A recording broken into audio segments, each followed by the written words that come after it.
claro, toda sexta-feira nós recebemos aqui no programa com muito prazer um profissional, um especialista da Unimed Piracicaba e você acompanha a partir de agora. Hoje o tema é muito interessante, eu convido a você a vir conosco e participar desse tema muito interessante. Eu quero que você participe conosco, viu? Vamos falar sobre a influência da pandemia no desenvolvimento da fala. E conosco aqui a fonoaudióloga da Unimed, Medicina Preventiva, Mirela Casano. Muito boa noite, Mirela, tudo bem? Boa noite, tudo bem? Tudo bem, graças a Deus. Com licença, eu vou... Tá bom, eu vou aproveitar para tirar a máscara, porque eu tô sozinha, para ficar mais fácil para a gente poder se comunicar, né? Isso, perfeito, perfeito. Bom, Mirela, obrigado por você estar conosco aqui, trazendo um tema tão importante, né? E eu já começo a falar para você, né, uma situação que a gente está vendo, né?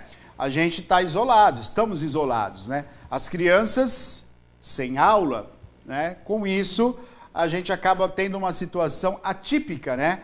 Que é social, né? Socializar essa criança com outras crianças, né? Com educadores. Então, a gente está distanciando, mesmo pela internet, né? Acaba... a criança ainda não fica, né, realmente como o adulto fica ali, entretido, né, na aula.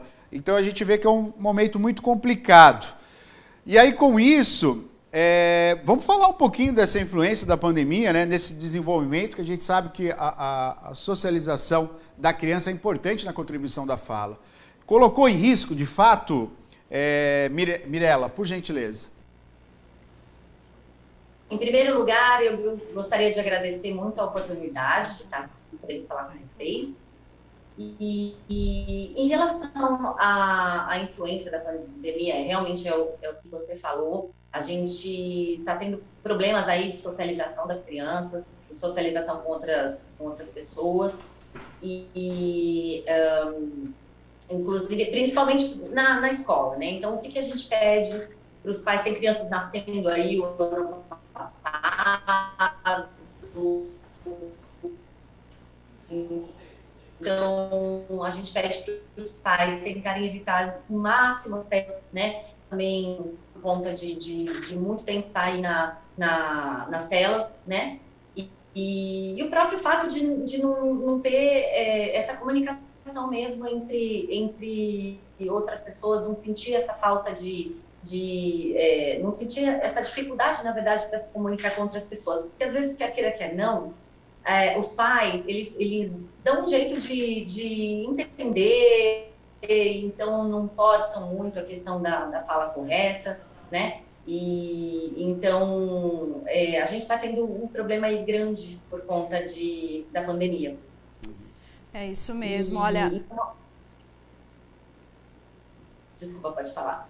Não, tranquila. Mirela é fonoaudióloga da Unimed Piracicaba, né? Hoje participando conosco aqui. Se você tem alguma dúvida também nesse sentido, pode mandar no nosso WhatsApp ou ligar, fazer sua pergunta aqui. A Mirela está disponível para tirar a sua dúvida, né? Mirela, eu queria que você falasse um pouco, né, da especialidade da fonoaudiologia, como ela influencia na saúde.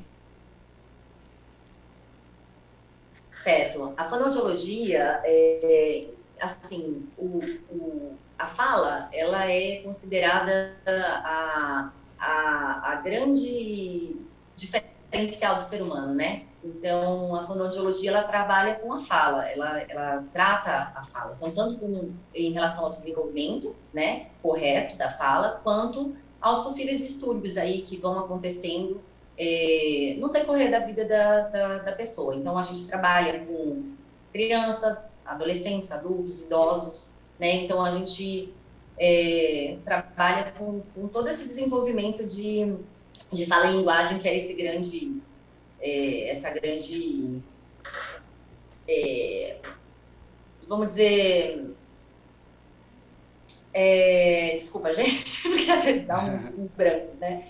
Mas essa grande esse momento de aprendizado, né, da fala, iniciando a fala, né, com a criança, né? Agora, Mirela, já sobre isso, já que você falou sobre isso, há uma grande dúvida de pais, né? A criança, ela começa a sua comunicação através do choro, né? O choro acaba, de certa forma, sendo uma manifestação e uma fala também, né? Ela quer dizer alguma coisa. Mas quando a criança começa a falar de fato, eu vejo alguns pais preocupados, né? A criança está demorando para falar, às vezes até uma dificuldade na fala, ou ela fala cortado, né? Mas qual é o entendimento disso? Normalmente, qual a idade que a criança começa a falar?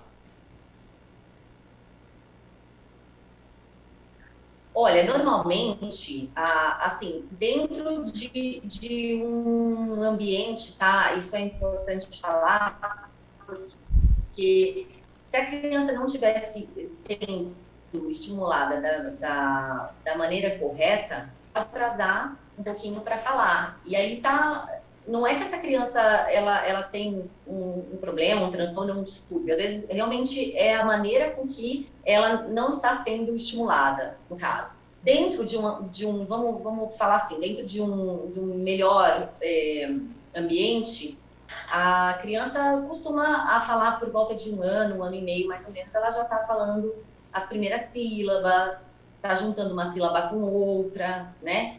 E já começa a chamar a atenção da mãe, do pai nesse sentido, mamã, papá, né? Uhum. Dentro dessa idade aproximadamente. Agora, quando há um retardo na fala, para a gente entender um pouquinho, aí há um problema. Esse problema pode ser com a criança, esse problema pode ser com o ambiente, como você falou, um ambiente, né, que estimule a criança a falar. Como é que a gente pode avaliar isso?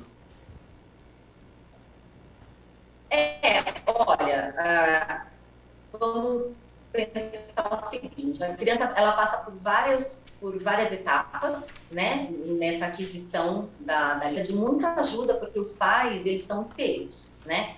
Então, é através disso que as crianças vão testando, né, como que é esse falar, como que é essa comunicação, né?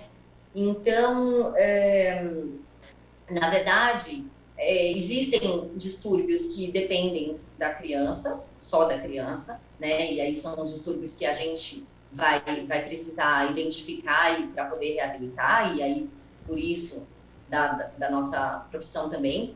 E tem alguns retardos, esses atrasos de fala, que são decorrentes da questão mesmo cotidiana, da questão aí em que a gente está vivendo, né? Como avaliar da melhor maneira possível? A gente fala assim, a grosso modo, a criança em torno de 3 anos e meio, se ela não estiver se comunicando de uma maneira que e consiga... Perdemos o contato, será? Contar uma pequena história, vamos dizer, pedir coisas aos pais. Se não estiver acontecendo isso, uma avaliação técnica. Voltou. Ótimo. Mirela, queria que você comentasse também, porque é uma dúvida bastante comum, né, de alguns pais, no caso da criança começar, né, a falar, né, começar a desenvolver, né, algumas palavras, só que não se entende, né? Começa a misturar tudo, começa a tagarelar de um jeito que ainda não tem frases formadas, ainda não consegue, né, fazer essas frases, fica tudo misturado e daí não se entende nada, né? Isso é normal, Mirela? E até que idade isso é considerado normal? Certo. Isso é normal, sim, tá? Porque o que acontece? As crianças, elas vão testando, né? O balbucio, que a gente fala que é o do bebê, que ele vai abrindo a boca, ele vai fazendo alguns movimentos, já é esse teste que eles estão...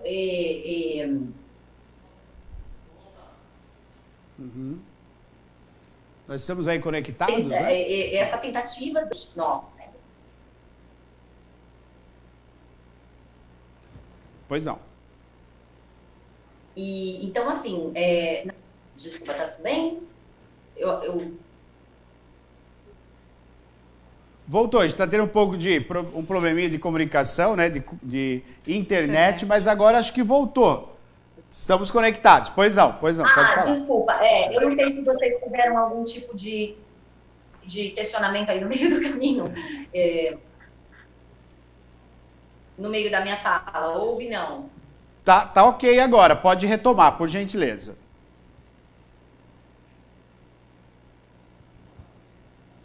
Não está conseguindo, aí agora foi. Pode retomar, desculpa, então, aí essa perda. Então, assim, ó, vamos dizer, então a criança, o importante para os pais é eles sempre corrigirem as crianças, então mesmo que elas falem algumas palavras de maneira errada, então sempre falar certo com a criança, tomar cuidado com os diminutivos, né, então às vezes os pais falam muito num tom mais infantilizado, então isso também é importante tomar cuidado para não acontecer, né, e vamos dizer aí por volta de acredito mais ou menos nessa idade aí, uns 3 anos e meio, se a criança não estiver conseguindo pronunciar da melhor maneira possível todas as palavras, e os pais sempre têm que estar corrigindo, aí é importante procurar uma avaliação profissional para saber o que realmente pode estar acontecendo. Perfeito. Estamos aqui ao vivo conversando com a Mirela Cassano, ela que é fonoaudióloga da Unimed, Medicina Preventiva, aqui da nossa cidade. E aí eu gostaria de saber de você, Mirela, quais são os programas de fonoaudiologia da Unimed Medicina Preventiva que são oferecidos para os beneficiários? Legal. Aqui na Unimed, na sede da Unimed Preventiva, da Medicina Preventiva, a gente oferece, agora por conta da pandemia, a gente teve que mudar todas as estruturas, né, dos grupos, mas a gente tem grupo de gestante, né, os grupos de gestante, eles não são só para os beneficiários, ele é aberto para a população em geral, gostaria de participar, então são vários profissionais diferentes que ministram, então no momento a gente está aí com aproximadamente 40 gestantes e a gente está fazendo aulas online, né, então a fonoaudiologia tem a participação de estar discutindo com os pais a melhor maneira da estimulação, né? E hoje em dia só individuais, né? A gente não está mais fazendo atendimento de grupo por conta da pandemia e de reabilitação dos pacientes. Então a gente desenvolve aí todos esses trabalhos e também com os pais, sempre estando próximo aos pais, para sempre orientar da melhor maneira possível, para que, enfim, a gente possa fazer um bom trabalho. Muito bom. E aí, Mirela, gostaria até para a gente finalizar, né, claro, que os beneficiários têm essa possibilidade da medicina preventiva, que trabalha de uma maneira de excelência, né, com todos os profissionais aí desse setor, e claro, a fala é algo importantíssimo, né? E você deu algumas dicas que eu gostaria que você retomasse agora, dando a dica geral, vamos chamar assim, né, para os cuidados com a criança. Eu vi que você falou, cuidado pai e mãe ao falar de uma maneira infantilizada, né, com a criança ela vai aprender aquela palavra de uma maneira errada, a gente acha bonitinho, mas depois para fazer essa correção, às vezes a gente vê um adulto falando de uma maneira errada justamente por conta, né, vício de linguagem, dessa dicção, né? Então eu queria que você desse dicas para nós, né, para o papai, para a mamãe, principalmente, para estar nesse momento de pandemia, está tendo esse olhar, esse cuidado com os filhos. Pois não?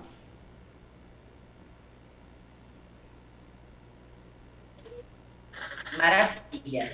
Em primeiro lugar, o que eu sempre solicito aos pais ficar na altura da criança. Então, sempre estar de frente para a criança. Né? Então, toda vez que for falar com ela, não ficar em pé. Abaixar mesmo, ficar de joelhos ou, às vezes, abaixar para estar de frente para ela poder também visualizar. A gente, mesmo que a gente não tenha problemas auditivos, a gente é muito visual também. Então, a gente lê o lado, né? Mesmo. Então, as crianças fazem o quê? Os lábios dos pais e imitam, né? Abaixarem, ficarem sempre na altura das crianças e falar corretamente com elas, né? A todo momento, então, a criança... Ou tomar cuidado também, o que aparece muito com criança menor, é a criança apontar. Então, ela aponta muito, ela não pede, né? Ela utiliza gestos, né? Então, assim, tomar muito cuidado com... Às vezes, o mais fácil é a gente fazer o quê? Vai lá e pega para a criança e entrega, né? Então, ela quer alguma coisa, um leite, ela faz a gente vai lá e entrega para ela, né? Então, a gente perguntar para ela, filho, o que você quer, né? Começar também a dar, assim que ela conseguir responder verbalmente o que ela quer, né? Por exemplo, leite, alguma coisa nesse sentido, a gente começar a dar outra opção, né? Então, você quer leite ou você quer água? Assim a gente vai estar também melhorando o vocabulário, dando repertório para essa criança, né? Para que cada dia ela aprenda uma palavra diferente. Então, uma criança de 3 anos, se ela for bem estimulada, ela consegue falar até 200 palavras diferentes. Olha só. Né? E ela está no momento que ela está aprendendo cada vez mais dia, cada mês a gente consegue aumentar aí, com 4, 5 anos, ela está falando aí 6 mil palavras, que seriam 10 mil palavras. Seria o ideal aí com 6 anos de idade, que é quando a criança finaliza todo o processo da aquisição de linguagem. Muito bom, muito bom. São dicas importantíssimas, né? Que a gente já começa a abrir essa possibilidade de entendimento, né? Essa da altura é muito importante, falar com a criança na mesma altura, para olhar, né, a dicção, para ela perceber como é que é a dicção, olhar os olhos, né? Quando se expressa, e também dar essa opção para aumentar esse vocabulário, né? O conhecimento da criança, né? Para ela escolher e falar. Muito bom mesmo. Mirela, muito obrigado pela sua participação. Mirela, que faz parte, né? Ela é fonoaudióloga e faz parte da medicina preventiva da Unimed Piracicaba. Mirela, muito obrigado por essas dicas, muito obrigado por essa informação tão importante, não somente aos associados, né, da Unimed Piracicaba, mas a toda a população que fica aí a par da importância que é, né, esse início, né? Se o caminhar é importante, o desenvolvimento corporal é importante, a fala também é importantíssima, né? Então, passe por uma fonoaudióloga, converse com uma fonoaudióloga, que tem caminhos para você melhorar cada vez mais, né? E deixo aqui também, claro que o assunto foi as crianças, mas nós adultos também, né? Passar por uma avaliação com uma fonoaudióloga é muito importante. Às vezes é algo simples de ser resolvido, como a própria respiração, né? Ou uma irritação das cordas vocais, a profissional fonoaudióloga vai estar te ajudando, né? A fala é importantíssimo, faz parte da sua expressão. É com ela que a gente vai galgando passo a passo de uma evolução da humanidade, através da nossa fala, né? E ter um profissional para tratar sobre isso, melhorar, aí fica lindo. Obrigado, Mirela, muito obrigado pela sua participação, viu? Muito obrigada pelo espaço, viu? Muito obrigada. Eu lembrei o nome da palavra que eu estava tentando lembrar. Sim, então, pois não. Eu vou só fazer essa última finalização, que eu falo assim, a linguagem, a fala é a mais nobre era nobre a palavra, a mais nobre das aquisições que a gente tem, né? Que a gente pode se comunicar, ler, escrever, falar. Então, muito obrigada, viu? E espero que vocês tenham gostado. Sim, muito. Parabéns, Boa parabéns. Noite a vocês. Parabéns pela profissão, viu? Valeu, forte abraço. Obrigado pela participação. Tá aí então, tchau. Valeu. Saúde agora, oferecimento Unimed Piracicaba.